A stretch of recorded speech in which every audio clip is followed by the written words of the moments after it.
अस्सलाम वालेकुम, कैसे हैं आप सब। होपफुली सब ठीक होंगे, खैरियत से। अल्हम्दुलिल्लाह मैं भी बिल्कुल ठीक हूँ। आप सबको वेलकम किचन विद अरमान मोम में। और जी, रमज़ान का तीसरा रोज़ा अल्हम्दुलिल्लाह, और बहुत खूबसूरत सा दिन, हर तरफ बहुत पुरसकून से लम्हे और बहुत ही पुरनूर भी। आप सबको भी रमज़ान का तीसरा रोज़ा बहुत बहुत मुबारक हो। और जी, सहरी बनाने आई थी तो सबसे पहले नमाज़ तहज्जुद अदा करेंगे और उसके बाद फिर किचन का रुख करेंगे। तहज्जुद का टाइम बहुत ही अनमोल होता है, बहुत ही खूबसूरत। और इस टाइम अल्लाह ताला ख़ुद अपने बंदे से कहता है कि है तुझे कोई हाजत तो मेरे से मांग, मैं तेरी हाजत को पूरा करूं। है कोई बे औलाद जो मेरे से औलाद मांगे तो मैं उसको औलाद अता करूं। है कोई तंगदस्ती वाला कि मैं उसकी तंगदस्ती को खुशहाली में बदल दूं। तो अल्लाह ताला से दुआ करें। तहज्जुद का टाइम बहुत ही खूबसूरत सा होता है। तो जब भी अब तो है रमज़ान, तो हम तो उठ ही रहे होते हैं, तो सहरी के साथ सबसे पहले तहज्जुद अदा करें, उसके बाद फिर सहरी बनाने आएँ। तो बस जी, किचन में आ गई थी। और सबसे पहले तो मैंने आके ना पानी लेना होता है, पानी इतना पिया नहीं जाता, रोज़ा रखा होता है। तो फिर मेरी कोशिश यही होती है कि सुबह भी जितना हो सके ज़्यादा से ज़्यादा पानी जो है वो ले लूँ। फिर इफ्तारी के बाद भी यही कोशिश रहती है कि पानी ज़्यादा से ज़्यादा, जितनी देर जाग रहे हैं ना, तो पानी साथ में लेते ही रहें। और बस जी, अभी आमलेट बना लेते हैं। और हमारे घर में ऐसा नहीं होता कि सहरी के टाइम बहुत ज़्यादा एहतमाम किया जाए, बस जो लेफ्ट ओवर पड़ा होता है उसी के साथ में पराठे बना लेते हैं, तो ये हमारी सहरी हो जाती है। ऐसा नहीं कि बहुत ज़्यादा एहतमाम किया जाए, बस जो है उसके साथ ही फिर हो जाता है। और दही जो है ना वो मैंने लाजमी बनाना होता है, घर में ही बना लेती हूँ, बाज़ार से नहीं लेके आते, घर पर ही बनाती हूँ। और बच्चे ज़रूर ये साथ में लेते हैं। चाय बनती है, मैं और मेरे हस्बैंड लेते हैं, बच्चे चाय नहीं लेते। तो बस अभी आमलेट बना लेते हैं। और आप ना कोशिश ज़रूर किया करें कि जब भी कोई काम कर रहे होते हैं ना, तो साथ में कोई ज़िक्र अज़कार भी करते रहा करें, दुरूद शरीफ पढ़ते रहा करें, जो कि बहुत अजर व सवाब है। और ये तो महीना है ही बहुत रहमतों वाला, बरकतों वाला। तो इसमें हर की जाने वाली नेकी, हर इबादत जो है, इसका कई गुना सवाब जो है ना वो बढ़ जाता है। और देखें, 11 महीने तो हम दुनिया के कामों में बिज़ी रहते ही हैं ना। तो बस ये जो रमज़ान का महीना होता है ना, अल्लाह ताला ने उतारा ही इसीलिए है कि हम जो है ना अल्लाह ताला से दोबारा से अपना कनेक्शन जो है ना वो स्ट्रॉन्ग कर सकें। और इस कनेक्शन को हमने कैसे स्ट्रॉन्ग करना है, कैसे हमने इसको जो है ना खुद से ही हमने प्लानिंग्स जो है ना वो करनी है, खुद से ही हमने डिसाइड भी करना है कि हमें ऐसे क्या करना चाहिए कि हम अल्लाह ताला के बताए गए तरीक़ों पर चल सकें और ज़्यादा से ज़्यादा इबादत कर सकें और ज़्यादा से ज़्यादा नेकियां जो कमा सकें। और ऐसा भी नहीं है कि हर वक्त हम इबादत ही करते रहें, ऐसा अल्लाह ताला ने नहीं कहा। दुनिया के साथ, दीन के साथ दुनिया के काम भी चलते ही रहते हैं। और हर चीज़ के साथ जो भी हम करें, इसके साथ नीयत का साफ़ होना भी बहुत ज़रूरी होता है। और हमारे दीन में सबसे बड़ी चीज़ जो है ना वो नीयत ही है। अमलों का दारोमदार जो है ना वो नीयतों पर होता है। और नीयत जब तक हमारी साफ़ नहीं होगी ना, तो हमें जो है ना जो भी हम काम कर रहे हैं ना उसका सवाब हमें नहीं मिलेगा। और रमज़ान में कोशिश करें ज़्यादा से ज़्यादा इबादत करें, ज़िक्र अज़कार करें। और रमज़ान में यही सबकी ख्वाहिश होती है कि कुरान पाक जो है ना ज़्यादा से ज़्यादा पढ़ें, जो कि बहुत अच्छी बात होती है। लेकिन साथ में उस मैसेज को भी हमें समझना चाहिए जो अल्लाह पाक हमें कुरान पाक में बता रहा है।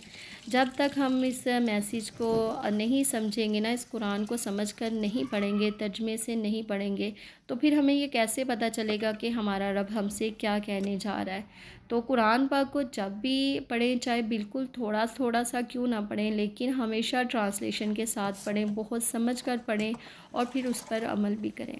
और इसके अलावा आधा घंटा अपने दीन को भी ज़रूर सुना करें, इस्लामी कोई बुक रीड कर लिया करें, कोई मताला किया करें, और कोई हदीस को भी ज़रूर सुना करें, पढ़ा करें, और फिर इस पर अमल भी किया करें। तो ये छोटी छोटी चीज़ें होती हैं जो हमें हमारे रब के बहुत ज़्यादा नज़दीक लेके चली जाती हैं।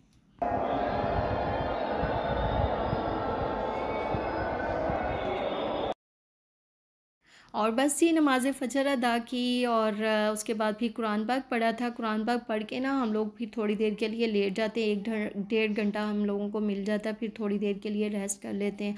और फिर से बच्चों का हो जाता है कि स्कूल जाने का टाइम हो जाता है, तो फिर वो तैयारी साथ में शुरू हो जाती है। और अरमान को उठाया था मैंने, फिर ब्रश किया उसने, उसका नाश्ता मैंने बनाया। बाकी सब बच्चों ने रोज़ा रखा होता, लेकिन बस अरमान का रोज़ा नहीं होता, तो फिर उसके लिए मुझे नाश्ता वगैरह जो है ना वो साथ साथ में बनाना पड़ता है। दोपहर में खाना भी उसको बना के देना पड़ता है। तो ये चीज़ें होती हैं, बाकी सबका अल्हम्दुलिल्लाह रोज़ा होता है। अच्छा, इसने ना अरमान ने जो संडे वाले दिन पहला रोज़ा था ना वो इसने रखा था और बड़ी मुश्किल से इसने जो है ना कंप्लीट किया। पहले तो मैंने कहा कि दोपहर को तुम खाना खा लो, चिड़ी रोज़ा रख लो, 2 रोज़े हो जाएंगे तुम्हारे। तो कहता नहीं, मैंने नहीं चिड़ी रोज़ा रखना, मैंने फुली रोज़ा रखना है। तो फिर इसने ना असर के टाइम थोड़ा सा वो डल हो गया था, फिर कहता कि मैं तोड़ लूँ रोज़ा। मैंने कहा नहीं, अब तुमने पूरा रखना है, अब थोड़ा सा तो टाइम रह गया। लेकिन ये कि अल्हम्दुलिल्लाह इसने पूरा रोज़ा जो है ना वो अल्हम्दुलिल्लाह कंप्लीट कर लिया। तो इस तरह इसका एक रोज़ा हो गया था। और बस जी, अरमान को मैंने नाश्ता बना के दे दिया था और अभी उसको फिर मैं उसका बैग चेक कर रही थी, कोई चीज़ कम है तो वो फिर उसको डाल के तो इसको स्कूल के लिए भेजा। और उसके बाद फिर घर के काम होते हैं। और रोटी वाले जो रुमाल होते हैं ना उनको मैंने गर्म पानी के अंदर रख दिया था डिटर्जेंट डाल के। तो अभी मैं उसको अच्छी तरह से साफ़ कर लूँगी। ये भी डेली के डेली साथ में साफ़ करते रहते हैं। पराठे वगैरह भी रखे जा रहे होते हैं तो ऑयल वगैरह हो जाता है, तो इसलिए उनको भी साथ साथ में फिर मैं साफ़ कर लेती हूँ। और बस फिर किचन साफ़ करेंगे। कभी कभी तो ये होता है कि जब सहरी होती है तो साथ में ही किचन साफ़ कर लेते हैं। लेकिन ये कि फिर से बड़ा बखेरा होता है किचन में, अगर कुछ भी बन रहा होता है ना तो फिर से आपका काम बढ़ जाता है। तो ये है कि बच्चे जब स्कूल चले जाते हैं, अरमान का नाश्ता वगैरह बन जाता है, दूध आता है वो साथ में बॉयल कर लेती हूँ। तो फिर एक ही दफ़ा में जब उठ के तो फिर सारे किचन को क्लीन करके, घर को क्लीन करके तो बड़ी आसानी हो जाती है। और वैसे भी दिनों में बहुत ज़्यादा बरकत होती है। रमज़ान के दिनों में तो हर चीज़ में ही बहुत ज़्यादा बरकत होती है, चाहे वो खाने हों, चाहे वो टाइम हो, हर चीज़ में बहुत ज़्यादा अल्लाह ताला बरकत जो है ना वो रख देता है। अब देखें कि कभी भी हमारे दस्तरख़्वान जो है ना, कभी भी आम दिनों में इतना ज़्यादा भरे पड़े होते हैं। आप देखें हज़ारों नेमतें जो है हमारे दस्तरख़्वान पे सजी होती हैं। तो ये अल्लाह ताला की रहमत ही होती है ना, उसकी बरकतें होती हैं। ये रहमतों और बरकतों वाले महीने का जो है ना एक वो है कि अल्लाह ताला जो है ना इसमें नेमतें भी अपने बंदे को देता है और बेशुमार नेमतें अता करता है। तो अल्लाह ताला ने जो नेमतें हमें अता की उस पर उसकी नेमतों का शुक्र ज़रूर अदा किया करें। और बस जी, बातों ही बातों में सारा काम जो है मेरा हो गया। और किचन का ही ज़्यादा काम होता है। किचन में जो है ना अब फ्राइंग वगैरह भी बहुत ज़्यादा हो रही होती है, तो बज़ाहिर तो हमें ऑयल जो है वो नज़र नहीं आ रहा होता, लेकिन जब हम कुकिंग करते हैं ना तो थोड़ा थोड़ा सा ऑयल जो है ना वो एक हवा के अंदर उड़ रहा होता है, तो सारी हमारी चीज़ों के ऊपर वो पड़ रहा होता है। तो डीपली मेरा होता है कि मैं इनको अच्छी तरह से साफ़ करना है, डेली के डेली एक टाइम तो ज़रूर साफ़ करना होता है। और काउंटर टॉप तो जब भी काम कर रहे होते हैं साथ साथ में क्लीन होता ही रहता है। लेकिन सुबह को जब क्लीनिंग होती है ना किचन की, फिर कैबिनेट्स को भी एक एक चीज़ को मैंने ज़रूर अच्छे से साफ़ करना होता है। मेरा तो आम रूटीन भी दिनों में ये होती है कि हर चीज़ को मैंने साफ़ करना होता है।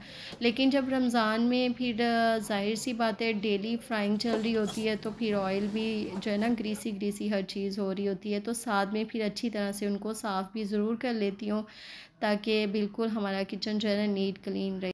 और ना मैंने डीपली क्लीनिंग भी की थी, पूरे घर की डीपली क्लीनिंग की थी, पूरे किचन की हर एक कैबिनेट जो है अच्छी तरह से हर एक एक चीज़ जो है ना उसको मैंने साफ़ किया था, ताकि रमज़ान में फिर इतना हमें टाइम नहीं मिलता, तो फिर अभी से अच्छे से साफ़ कर लेते हैं। और जो साथ साथ में होता है वो तो फिर इंसान साथ साथ में अच्छे से साफ़ करता रहता है, तो इतना ज़्यादा मैस नहीं होता और इंसान को खुद से बड़ी सेटिस्फेक्शन होती है और बड़ा मज़ा भी आता है फिर काम करने में, हर जगह आपकी जो है नीट एंड क्लीन हो।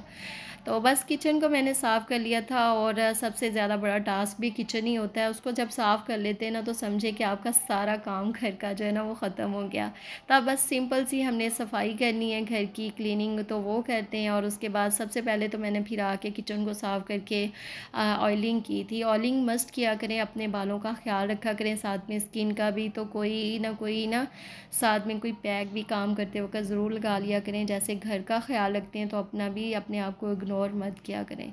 तो बस मैंने ऑयलिंग कर ली थी और अब घर की क्लीनिंग करते हैं और घर की साफ़ सफाई की। और उसके बाद फिर मैंने शावर लिया और उसके बाद नमाज़ ज़ोहर का टाइम हो गया था। और बस जी, नमाज़ ज़ोहर अदा की और फिर उसके बाद ही साथ में टाइम हो जाता है जी इफ्तारी का, तो उसकी तैयारी करनी होती है। और आज का व्लॉग भी यहीं पे एंड करूँगी। रखिएगा अपना बहुत ख्याल। अल्लाह हाफ़िज़।